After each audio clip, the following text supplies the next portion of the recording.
welcome to wrestling, and we are so excited to be here this week. We are going to talk about wrestling and a bunch of stuff because we don't have a mainly set topic. A couple weeks ago, we did wrestling and like blacklisted wrestlers, and we can talk more about that. We'll see what's going on. With me, as always, is my wonderful co-host, Justin at In Ring Art. Justin, how are you? It's been a minute, dude. Pretty busy, with life in general. So I'm multitasking. I'm trying to get my drawing done tonight while we're talking. So I hope it's not too much of a distraction. Okay, I hope not, man. Jeez, if I'm not reaching you and I'm not hearing you, I'll just let you know. But no, it should be fine. Are you doing the Artist Challenge Month or yeah, what is it called? I am. So you're almost done with that, right? I'm almost done with that. I was a little bit lazier this year with it. I if I did a drawing within the calendar year that fit the theme pretty well, I just used it because I'm just like, I can't.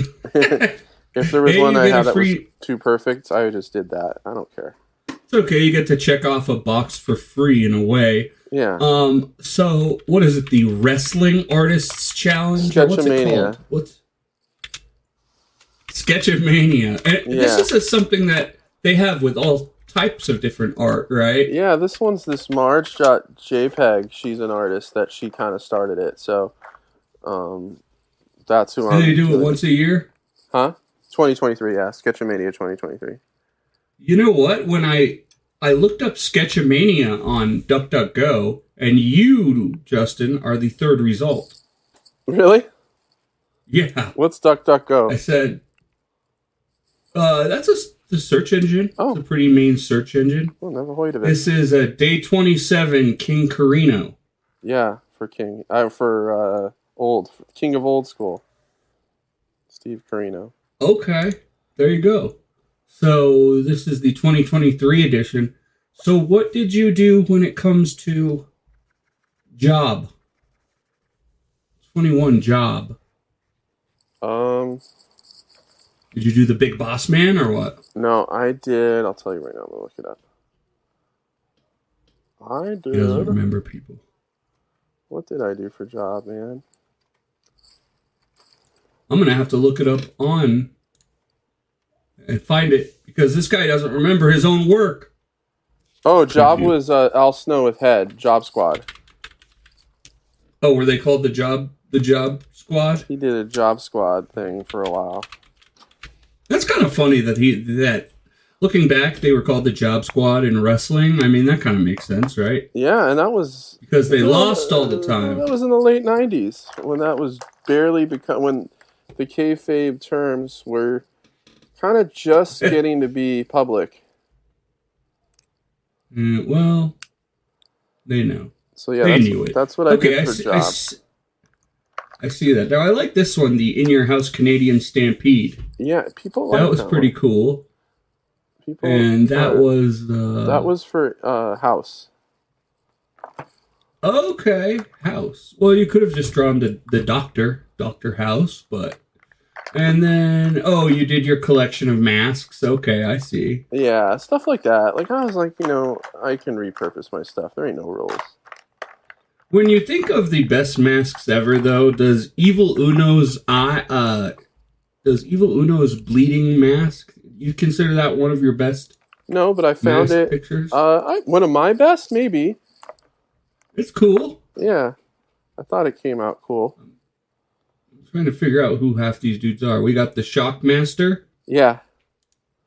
That was a fun one to do.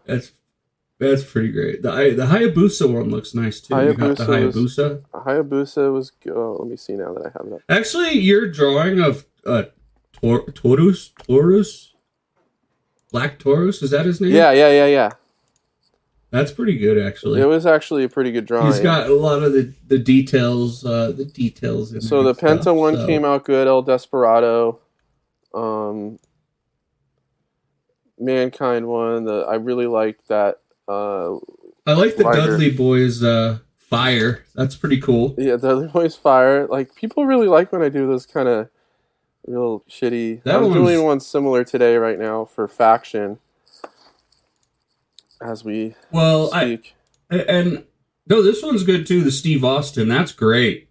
That's great, actually. Oh, Steve that one Austin got one of my slamming the most beer likes with ever. Yeah, in the supermarket with Booker T. that's sick. I like that one. I like when you do, honestly, and guys, we're talking about Justin's art because he is the in-ring artist. And, he's got his cartoony style.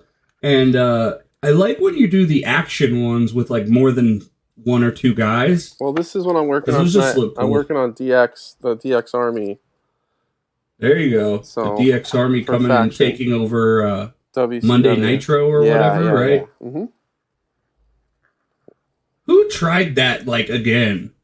Was it fucking Control Your Narrative Wrestling that tried that or something? That they thought they would be... Okay, you're not even sure, I know who they are, but I don't know if it's worth even... Maybe, because they couldn't get any other attention. I felt like they didn't do that with AEW or something. No, I don't think so. Okay, it never happened. Nah. The Asuka Clown... Yeah, that was my first thing. That came out good. And then little Kimonito. Yep, that one. That's an older one you did. But, no. I did a newer Kimonito for that. No, but it's not from the challenge is what I meant. Sorry. Oh, no. The one I did... Oh, yeah, that was right before it started, actually. Yeah. Okay. For Trio, I did the Triple Threat from ECW. I did Maki Ito for Cute with the bloody...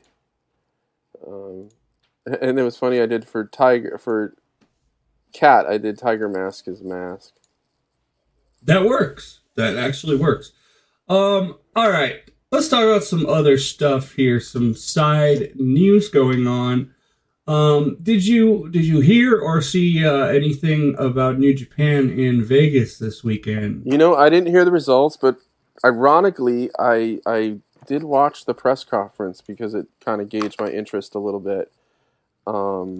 Sitting at home. Again, you and I kind of have a how do I put this?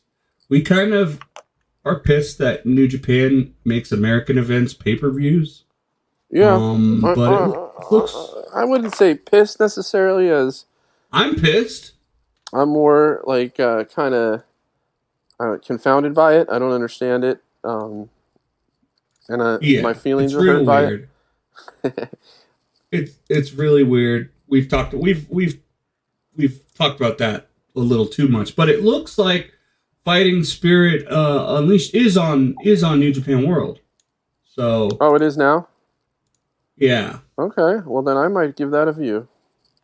Yeah. No. Let me make sure it's what we're talking about. I'm on here now. It looks like Hiromu's fighting somebody. That might be something else then, eh? I'm checking. They did have the... No, it's Tamatonga versus Shingo in the main event. They did have... but the Royal Quest was back on there pretty quickly, actually. Okay. I still haven't seen that, and I heard it was incredible. So, there's a lot of New Japan stuff to catch up to. I'm not super excited about the Junior Tag League. I feel like the tag leagues are always like kind of a break period for me. Right. But you said you've actually watched some of the Junior Tag League? Well, to me, they're great backgrounds. If you're drawing or you're just kind of numbing out a little bit, it helps. It's a nice thing to have on in the background. I heard the new commentator is starting to do those shows, so I'm actually curious to check out some of his stuff. I'm a little afraid, considering that. Where's this guy come from? I heard that he's very versed and knowledgeable, and in New Japan. And I'm actually gonna, give Kevin Kelly the benefit of the doubt, because I'm sure this guy came with his overwhelming endorsement. So, I really. Why do you think that? I just feel like Kevin Kelly would not leave New Japan, he took probably some pride in helping find or recommend a replacement. I hope that's the case. I don't know. I if really that's feel true. like he felt like he needed to make sure that it was left in good hands. I hope that's the case. But also, don't forget, you have Chris Charlton there, and he is probably part of that hiring process. And I actually heard the Super J-Cast actually mentioned this week that there's some upcoming shows. I can't remember which ones, but it's supposed to be the new guy. Really forgive me for not remembering his name and stuff, but Veda Scott is supposed to join him. Well, I never heard his name. Veda Scott is supposed to join him on color commentary. What in Japan? Yeah, I believe so. I don't know if I like that. I've heard her do, and she's fine. So I think that's she's good. It's not a criticism of her. It's just these 2-man booths have been New Japan forever. I mean, it's one guy and no. Chris It's just those two. Well, where's Chris? Chris doesn't. Are you saying she's just? She's going to be the color commentator because Chris doesn't do anything that's not in Tokyo, and I think that's going to remain the same. So it must be some shows that aren't in Tokyo. That's my guess. This is a real tough situation because Kevin Kelly really is the voice of New Japan and has been. The first announcer I actually heard was Jim Ross and Matt Stryker. But quickly, it was Kevin Kelly right after that. Well, that's because whenever they were doing stuff on AXS, for some reason they didn't think Kevin Kelly was a big enough kind of draw to do the announcing. So they well I'm not talking about Access. I'm talking about the Global World Wrestling when the GWF or whatever brought Wrestle Kingdom 9 to US and they hired right. I know it. Yeah, I get it. Yeah, but because soon after that, like I got onto New Japan World and Kevin Kelly and I'll never forget Kevin Kelly and Steve Corino were they're probably still my favorite commentators. Those two. I really miss Corino not doing commentary. He was incredible. He was great in Ring of Honor. He was great in New Japan. And, I watched them, I listened to them commentate Okada Omega. So it's like, that's ingrained, It's hard. It's really hard to move on. And I've always been a Corino fan, even from his wrestling ECW days. I just always was a big fan of his. And he's great. He's great. And Kevin he Kelly got a better gig, but he has really developed guys well. I mean, Don Callis, I know you weren't a huge fan of him doing commentary, but I love Don Callis doing commentary for New Japan. Jeez. And I really liked, at first when we heard Gino Gambino. I liked him. He was cool. Yeah. Well, yeah, he was. And even Chris Charlton, when he started, it was... Hey, Kevin. It was, yeah. Jokey choking, Kevin. Even when we heard the start of Chris Charlton, it wasn't he had to develop a little bit. That wasn't his natural thing. That wasn't something that he was trained to do. And even Rocky Romero wasn't exactly the sharpest at first either. But a guy like Chris Charlton, I'm sorry, Kevin Kelly has really led those guys along. And I'm pretty sure they'd be the first to tell you that he really... You should hear Yoshitatsu on commentary. Has he done it? Do you remember that whole thing? They did a Yoshitatsu on commentary, and he just was burying AJ Styles. Oh because, yeah, I don't know if I really heard that. I know I caught kind of the tail end of his run in New Japan when he was in that Bullet Club Hunters kind of. Oh, trash. Yeah, he did do that, Hunter Club. It was fucking lame. I think Billy Gunn was even in it for a minute, which was hilarious. Yeah, you're right. When I went to those shows in Long Beach... I forgot.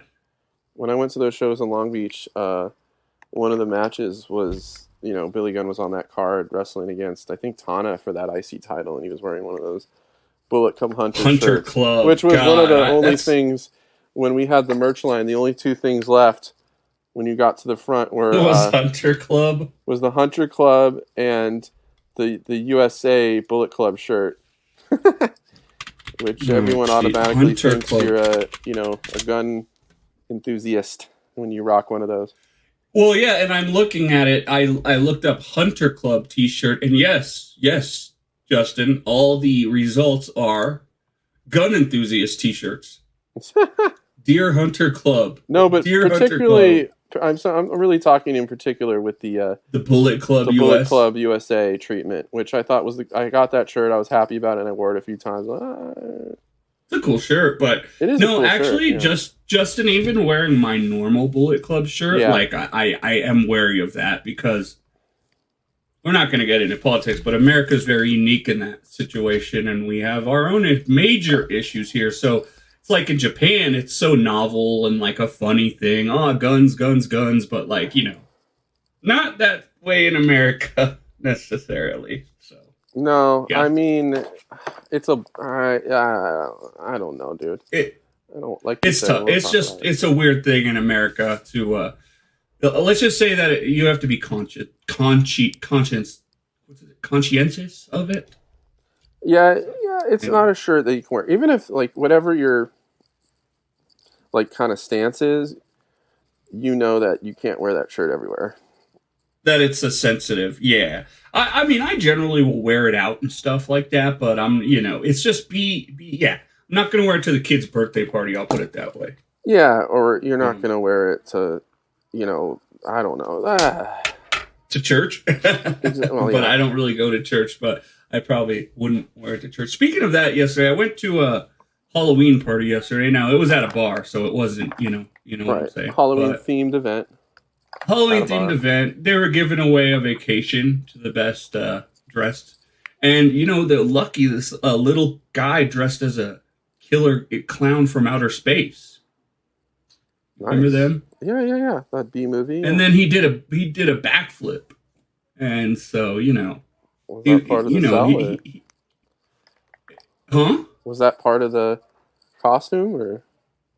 He just, when he was performing, he just did a backflip. It was backflips are impressive. So, I mean, he won. So there you go. It was great. All right, that's finished for today. Wow, you colored that? Yeah. So hang on, let me see it again. Let me see if I can recognize them from your. So we got X-Pac, and who is that? Billy Gunn? Yeah. And then Hunter. That's supposed to be China to the left? Yeah. And then in the very back, we got Road Dogg. Yeah. So there we go. We'll see how that looks goes. good, man. Good coloring. I like coloring. You know what T-shirt I always have to be wary about also wearing in public? I love dildos. No, that shirt I'm totally fine wearing. Okay, great. No, it's my Eddie Kingston T-shirt drawn by you. Because most people are very confused and have no clue what that is at all. They're just like, "What the hell is that?" You know what I mean? I was at a Ross today, and I was wearing the one of the shirts I had to get recently was not recently, but I haven't bought a wrestling shirt in a long time. Me neither. I'm in line for one. A lot of money. I got the El Desperado Starlight Kid shirt. Oh, you got that one?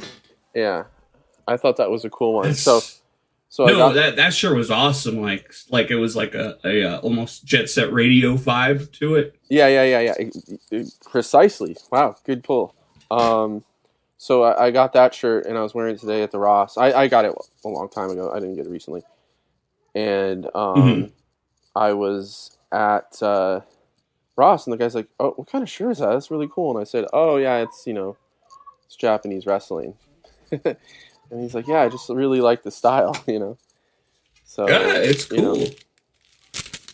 Yeah. And, the thing too is we got to admit, I think most wrestling shirts are not that good usually, right? Is that accepted? Yeah.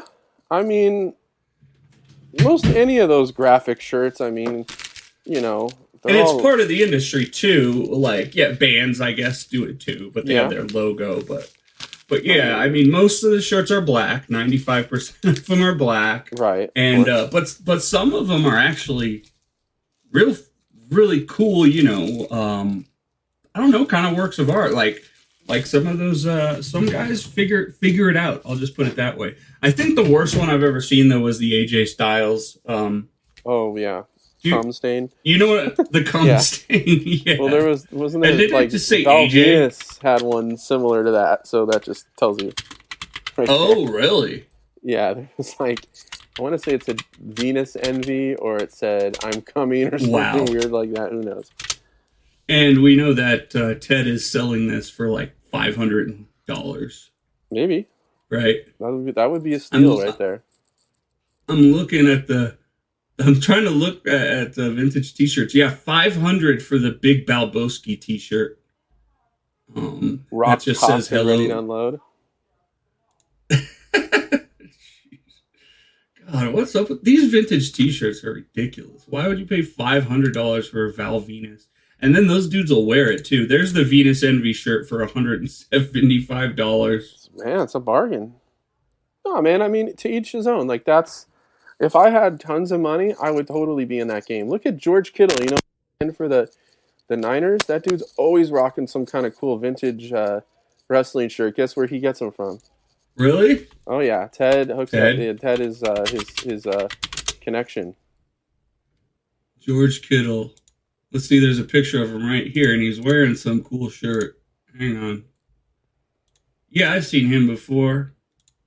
Oh, he's wearing an Ed, Ed and Eddie shirt from 1999, dude. That's cool, too. So, yeah, you're right. He's wearing the coolest T-shirts because he has the money to buy all the vintage shit. I would, too. What is he a receiver or what? He's a tight end. Okay. And he's really good, right? Yeah, all pro. What are the Hot Boys? That's a group, right? Music group? I think that's a rap group, right? Okay. Yeah. I sound like an old person now, man. I used to be into music. Dang. I just don't listen to music anymore. It's just not. No, it was just funny, like being at that bar with you when we did that event and stuff. Like everyone there, a lot of people there were wearing those shirts and stuff. And I never been around a crowd like that before. It was very unique. I hope we get to do that again sometime. Me too, man. I mean, it's just like.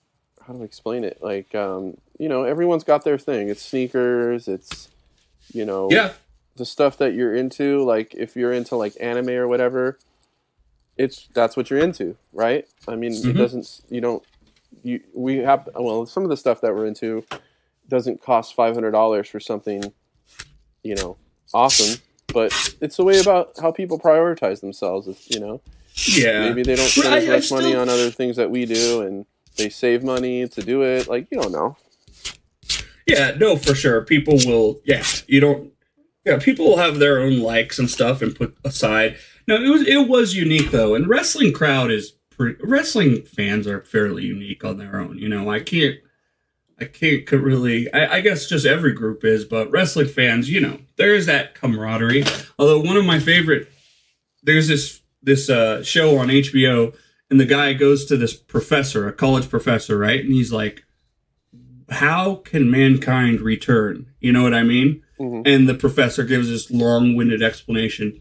And the next shot, he's right outside WrestleMania. And he asks a random guy, how can mankind return? Dude's like, I don't think he's coming back tonight, man. I think he's injured. Or I think he's a little too old to come back. You know what I'm saying? He was probably 31 years old at that time. Who? Mankind? The wrestler? Yeah. You're talking about, what are you talking about? Mick Foley. Yeah. I'm saying that they asked us recently. They asked the college yeah, recently, actually a couple years ago. Right. The video went from him talking to a college professor and being like, how can mankind return? And the college professor's answer took like 10 minutes. And then it switched to him talking to a wrestling fan and be like, how can mankind return? And the guy's like, I don't think he is coming back tonight. You know what I'm saying? It was just this, okay. It's not really working over pod, but it's a pretty interesting show on. It's a pretty funny show on HBO Max. Okay. That I don't even remember. Is the it one of name those came. things where people act like they know about something and they don't, and they just go on and on No, about it's no. Okay. It's kind of a show where the guy just goes around New York filming stuff, and it's all reality. It's no actors or anything. He's just talking to people. Taxi Cab Confessions? I remember that show. I used to watch that show as a kid, hoping that there would be some Slippage of the horny nippage? stuff on it. Uh-huh. Yeah. I wonder how real that show was looking back. I don't know. It was probably pretty legit, is my guess. By the way, so we were talking about Super Tag League. Are there any teams that have your eye? And who the hell is this dude with Yo? Tell me the name, because I don't know. I don't know. I'm seeing the picture. I have no clue. Isn't he a Mexican guy? Or just... No, he's Japanese. Oh, yeah.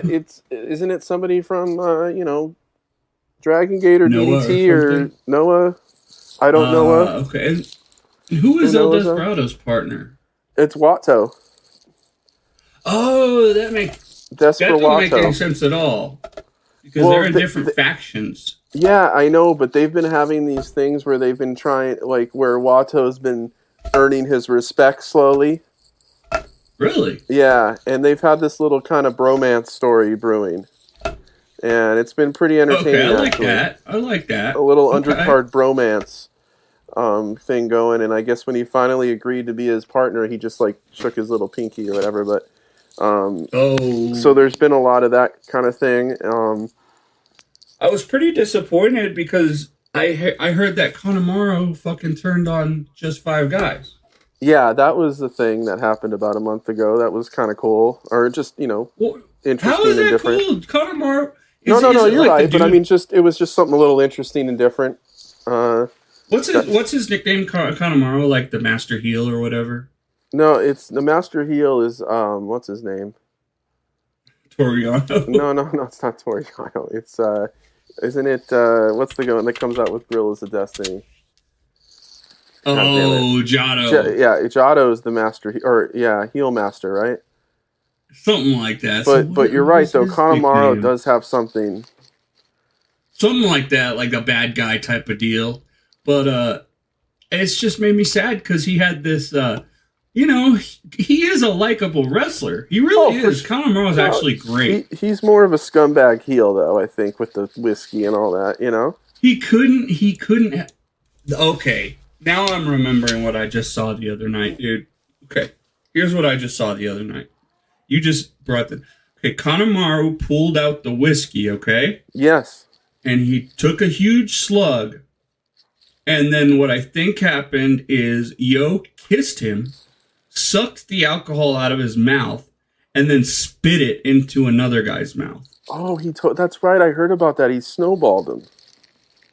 It was ridiculous. I couldn't believe what I was seeing. I was really kind of in shock. No, it's like, really, you expect me to believe he sucked it out of this guy's mouth? Like, that he made a solid contact and actually... That never would have happened during COVID.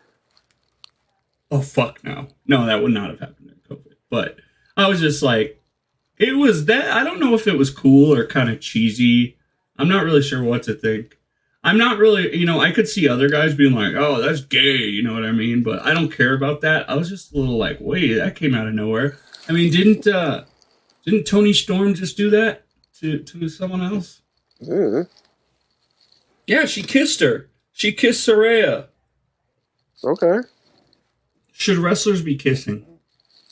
Well, if Bugs Bunny did it.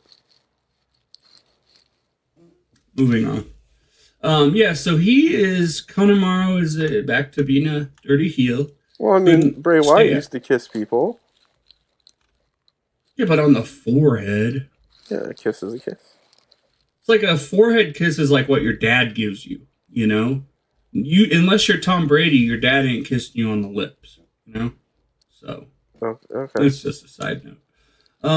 Let's see what else is going on here. Okay, everyone else, and then Teton and Bushi. We got Drilla Maloney and Clark Connors. Yeah. Okay. Catch-22. You got the DKC and Okay, I see that. We're going with the and Kushida. Yes. Right? Mm-hmm. Wait, that's the DKC? TKC is with, why is his name slipping my mind? Taguchi. Okay, who's with Kushida? What's that guy's name again? Kevin Knight, Orange who's Pants? fantastic. Kevin Knight. Yeah. So we got this story here. So they've got this like Kevin Knight is being trained by Kushida story. Okay. Yeah, that makes sense. And they both got the Japanese headband on. Kevin Knight has really starting to come into his own, by the way. I thought he was good when I saw him in the BOSJ. No, he was, and he's just really getting too good, and I really feel like WWE or someone's going to steal him pretty soon. Probably WWE. He seems like a guy that would thrive he'd fit there. in well there. Yeah, they would give a run to and then forget about in a month. I don't know, man. They've been they got a lot of stuff going on in NXT that looks like it could be money eventually. I don't know if you've seen this Trick Williams guy, and he's great. No, we saw him. We saw him live, but he didn't wrestle. He came out with Carmelo. He was Carmelo's manager. Do you remember that? You don't even remember, huh? Nope. No. Yeah, he was Carmelo's manager. He's great. And then like Tiffany Stratton too. Like she's getting really good. So yeah. That's fine. But I'm saying he would fit in well there. My uncle tells me that sometimes my grandma watches NXT. Which is kind of funny, yeah. Sometimes she watches NXT sometimes too. She loves it all. Yeah, yeah. You ever asked her why? Like, why do you do that? She loves watching the girls fight each other. You know. Well, they do have a lot of women on there. Yeah, NXT's got a lot of them, and she loves Charlotte and she loves Roman. So. Oh, jeez. She literally likes the top two pushed people. Well, I mean, that's, she thinks Charlotte is...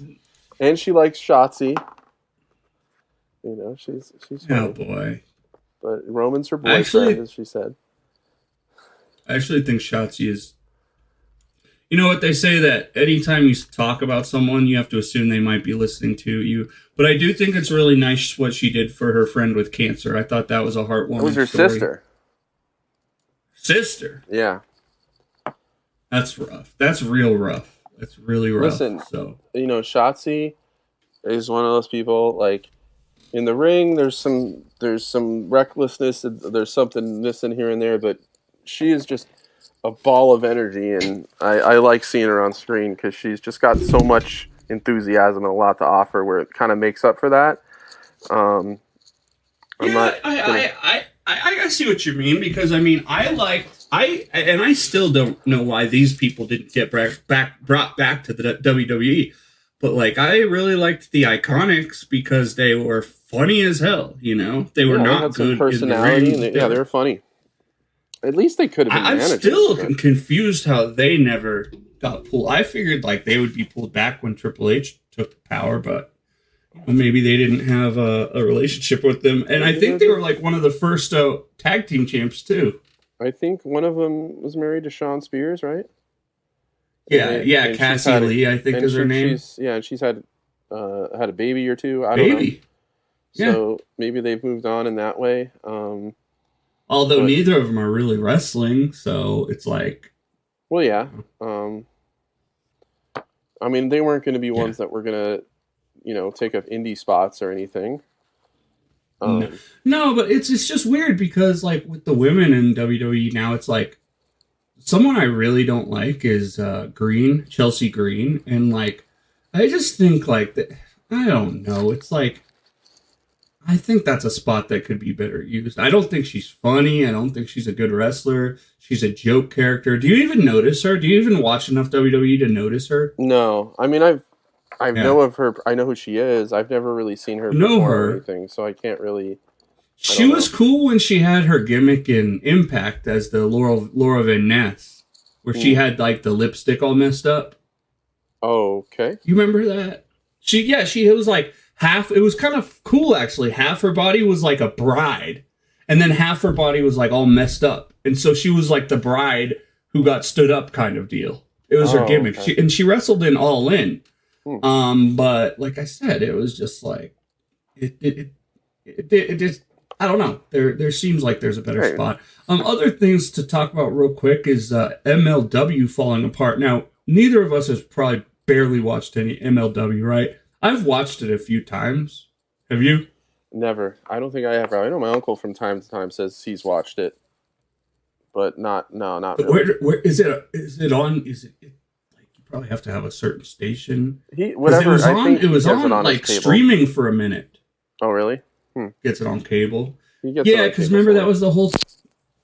that was the whole reason like they were suing WWE or something like that. Isn't it But run by a former WWE creative person? run by Court Bauer. Wasn't he in WWE at some point, right? Mm-hmm. Writer. And MLW is old too. Like they had MLW TV back in like the early 2000s and stuff. And was it Court Bauer running it or somebody else? I think so. Yeah, like when he wasn't working with WWE, and then you had like Kojima wrestle for them back in the day quite a bit. And that was but basically where MJF kind of got his wings, right? His start. Yeah. I don't remember if he was part of that group, the Contra or whatever's with Simon Gotch, or I don't even know his real name. But I think that's the case. But yeah, in the last like couple days, like 3 of the top guys have asked for their release. Right. I saw that. So, no one's really sure what's going on. I know that there were rumblings on Twitter of, Court Bauer is like an idiot.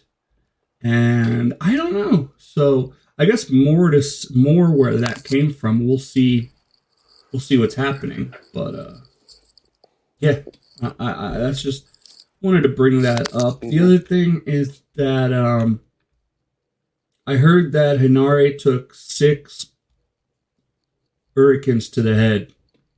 6 what? I just want to bring that up. 6 back fists to the head. Ooh. Just wanted to bring that up because be careful, buddy. That's friend of the show right there. That is friend of the show. Hell yeah, be careful. Be careful. The other thing I want to talk about is Matthew Perry. Does he have anything to do with wrestling? I wouldn't be surprised if he was on a random episode of Raw.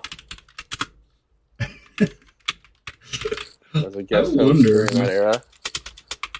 Yeah, I feel like the guest host era was a little after.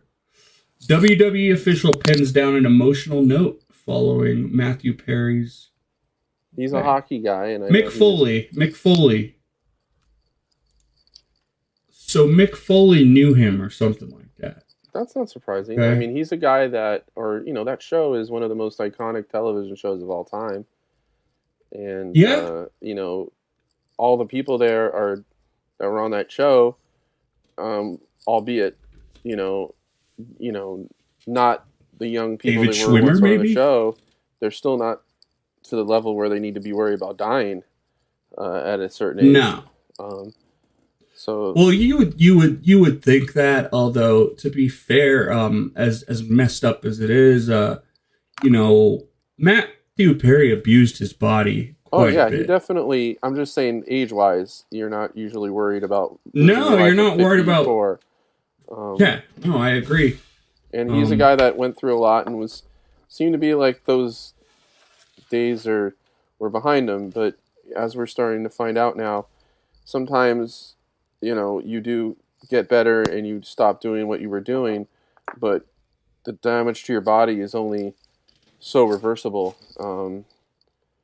And also that with addiction, it's not like it's a lifelong issue. It's something that comes and goes. Right. And obviously, we don't know exactly what happened. There was some sort of drowning incident. Yeah. But it's just that leads towards thinking like because that's not really a normal way that people die. No, I mean, he had a hot tub and. He could have been inebriated and fell asleep in the hot tub. There could have been we just don't know. We'll find out, I'm sure, in the next few days. We don't know. he We'll could find be out. taking But a lot of medications for, some type of, we'll probably hear accidental overdose in a few days that caused him to fall asleep.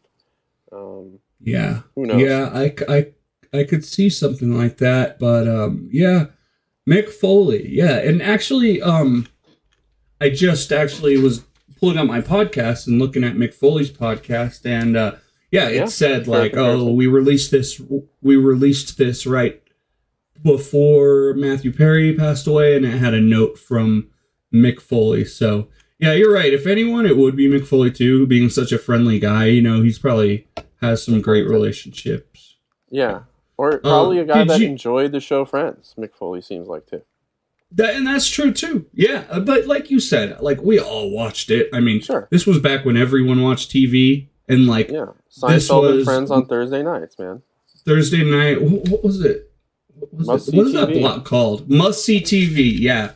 That was like it was TGIF, and then on Fridays or whatever, and then it was Must See TV on.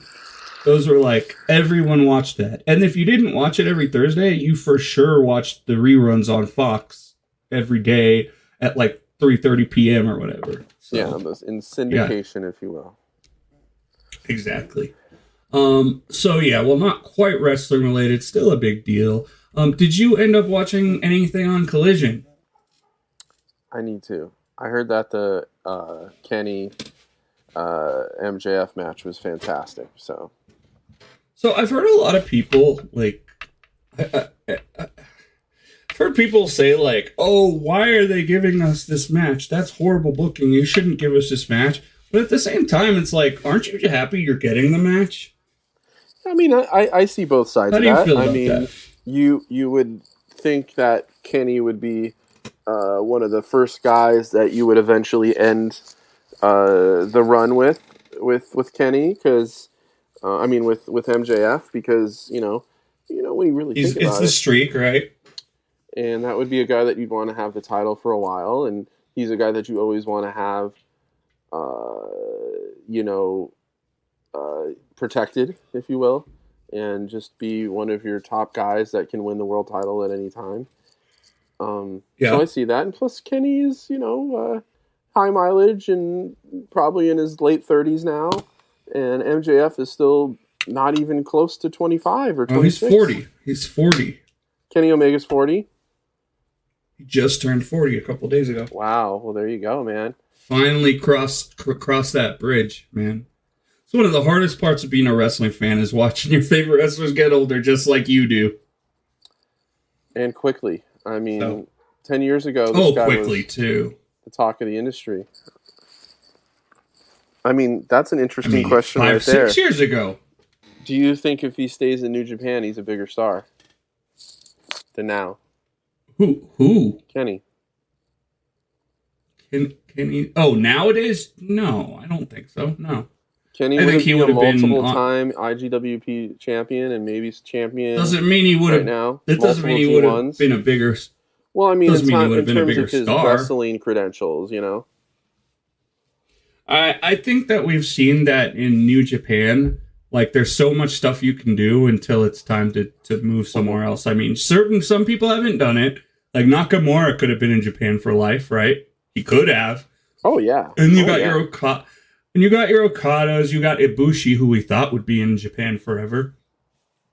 You got those guys, but, like, when I think people like Kushida and Omega and even Ospreay, these are people that can't settle for just winning everything in one place. They have to, and that's probably why Ospreay is going to be in AEW within the next year. Yeah. That, and I think, eventually, I don't know what they pay New Japan. We've talked about it before, but it's just a matter of time with the Westerners now that they probably prefer to be in New Japan, but it's just much more convenient for them to, like a guy like Tama Tonga, he's being rewarded for his loyalty right now. He's a guy that probably could have jumped multiple times in the last 5 years and has stuck with New Japan. I'm pretty sure he could have went to WWE at one point. Oh no, multiple Pretty points. sure, right? I think he could have gone Yeah, because multiple him points. and his brother, the big thing of for like years was like the Gorillas versus the Usos. You know what I mean? Oh well, wasn't Tongaloa in WWE for a while? Wasn't he in like was that? he? Was in like the Mexicools faction or something like that. They had him as a. Yeah, he was. Did they really have a Mexicool faction? Yeah, Was it Michelle McCool and faction where he was Mexican? Let's take a look. So he was Camacho and Hunico. Oh, he really was. Yeah. Let's see. His adoptive brother Alipate, and we'll call him Fifita because his name is Tavita Fifita in real life, by the way. Mm-hmm. Let's see. Yeah, he did a tryout in 2009. He joined FCW as Tonga.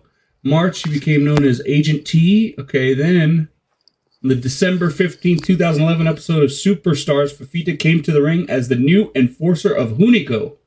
And his new ring name was Camacho. So here we go, Hunico and Camacho. And they did wrestle the Usos, and they beat them. There you go. He was in there quite a bit. He wrestled Seth Rollins, talking Tyson Kidd, Bo Dallas. I didn't realize he was that deep into WWE. Yeah, Thanks for telling me that. Yeah. And, you know, Tama's a guy who can do the WWE thing. And he had Gallows and Anderson there, and I think he was pretty close to jumping a few years ago and did it. And you're telling me that WWE doesn't want a piece of Hikuleo at some point? A few years ago, they probably would love to get a guy like that in their system, as big as he is, and how, you know, that kind of thing. So those three have probably had multiple chances in the last 5 years to go to WWE and haven't. So, and I think we're seeing the kind of rewards of that. They're having their own little mini faction now,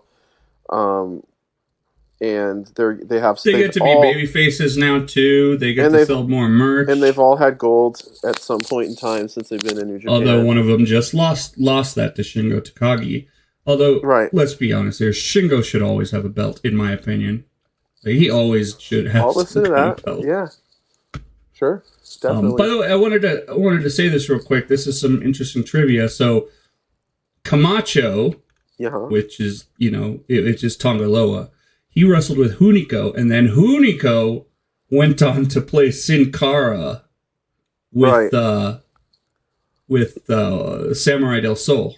You know what I'm saying? Yeah. So, when Mystico went back and didn't work out. Yeah, and Camacho's last feud was with Adam Rose. So there you go. Wow, in XPW XPW in NXT. Wow. Yeah. It's like, I was watching it back then, dude. So it's like, I must have saw this guy. Yeah, just didn't leave that big of an impression on you, or just... not at all. Credit to him for coming out so different with the Bullet Club thing. And he was always, he's always been kind of a background Bullet Club guy. And Tom has always kind of been the lead of that group too, Well, what trips me out is that, like, I guess... I remember the tag team going back forever, but I guess when I first started watching, it was just Tama Tonga. Yeah, he didn't go to WWE until New Japan until like 2015 or end of 2014. So Tama had been there for a while. That's the real bloodline right there. Yeah. Yeah, I remember I hated the way Tama Tonga looked too. Like he almost had this Sphinx type of face gimmick with like the long face paint. Yeah, I never was pretty into intimidating. That, but it was intimidating. I thought it was pretty cool. He's really. Yeah, I'm looking at the. He's more of a clean cut guy now. Yeah, I'm watching. He is. Yeah, I'm watching him. And then with the old Bullet Clubs, the first Bullet Club T-shirt that is not very cool. I'm looking at an image of Devitt. It looks like Rob Van Dam's with him, but can't be him at all. So, let's see here. Yeah. Okay. By the way, you see that? Did you watch that Mystico match with Rocky Romero at all? No, I heard it was good though. I hear a lot of things. No, it's good, and I know you haven't. I know you haven't watched much of them, but like Rocky's been killing it in Mexico, and they put a lot of that stuff on New Japan World. You know what I mean? They've talked. I mean, we've talked about how Rocky is one of the unsung heroes and just really underrated people in all of wrestling. He's one of the most what? Just underrated people, unsung heroes of wrestling right now. And we've talked about that, yeah. But I mean, I think right now, though, this Mexican run he's having is one of the best of his career. I mean, probably the best of his career, absolutely. I mean, he's a great heel. You know, he's got this Azucard kind of character going, and it's just great. It's just like, and really inside that Mexican ring, like the rings are different in all the places, and Mexico has this really safe environment. You know, there's no guardrails. It's all soft, kind of like WWE, and no, he's just like watching him move around and use that environment. It's pretty great. I would love to go to Mexico City and watch a CMLL on a Friday night. Would you be down to do that? Yeah, I would love to. That would be awesome. And that'd just like awesome. Kind of back on Rocky though. I mean, Rocky can literally do anything. The business, anyone he does, he can do anything. He can commentate. He could be a manager. He can be a heel. He can be a baby face. Be a baby. He can be a liaison. He can he can book. He can He might be like one of the most versatile. Versatile entities in all of wrestling. He probably knows a little Spanish. He probably knows a little Japanese. I bet he knows he obviously Spanish speaks English. Yeah, I think he grew up out here. You think he's? Yeah, I'm not sure. I mean, he is a real middle, so. Although I don't know if that's his real name, but his real name. Yeah, he. I think his last name is like. It's still. I know his first name's like John or something. Rivera. Yeah, Rivera. Yeah, so definitely. Yeah, and let's see. And Azucard is his old nickname, which means sugar. So he's like Sugar Shane Mosley, Sugar Rocky Romero. Okay, yeah. But I mean, the guy just does not get enough. I mean, obviously, I think he in his circles he gets credit, but he's the one that is on speed dial with Tony Khan, I'm sure, and he is one of the busiest people in wrestling for sure. He also started wrestling when he was pretty much like probably 16 or something like that. I mean, the guy is 41 years old and he's been in the business since 2000, since like 97. Wow. And was trained by Inoki. Yes, he was one of the original guys in that dojo with Danielson and TJP and Nakamura and Samoa Joe. They were all in that original New Japan dojo that was in Santa Monica. Yeah. Among other guys, maybe Adam Pearce was in that. There was a lot of guys, that ran through there. And he was a Black Tiger too. So he's awesome. We talk about him a lot. Like whenever that dude does retire, or hopefully it's a long time from now. I mean, he's gonna be one of those guys. Like, it's like it's underrated. Like people don't talk about him that much, but really without him, you don't have so much of this wrestling history we have. So, I mean, we're gonna. Do you have Chris Jericho? Do you have Jim Ross going and commentating? Do you have this or that? Do you have this American? Do you have AJ Styles? I don't know. I mean, honestly, put it this way: all those people we mentioned and more are in his cell phone. He's got programmed in his cell phone or in his contacts. Although I would, just to be fair, he has gone into this position like fairly recently, as the past 6 or 7 years. Yeah. Do you know who had his job before him? Yeah, Steve Corino. No, it was Tiger Hattori, dude. No, but in terms of Steve Corino was the liaison for the North American talent at one point. He was. He said it multiple times. Okay, I mean, I remember Chris Hattori Jericho talking about his. Hattori is one of the guys too, but that might have been.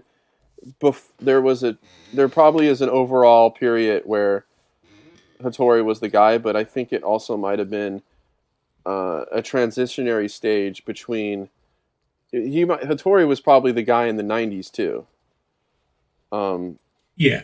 You know, when Jericho was in WCW, and then that was just someone they put him in touch with Hattori because Hattori's dealt with him before. But I know at one point it was. That's what I was gonna say. Yeah.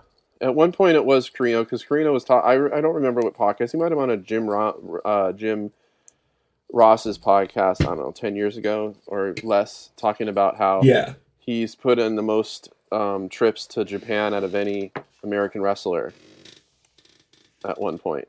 Oh, Steve Carino had? Yeah. Wow.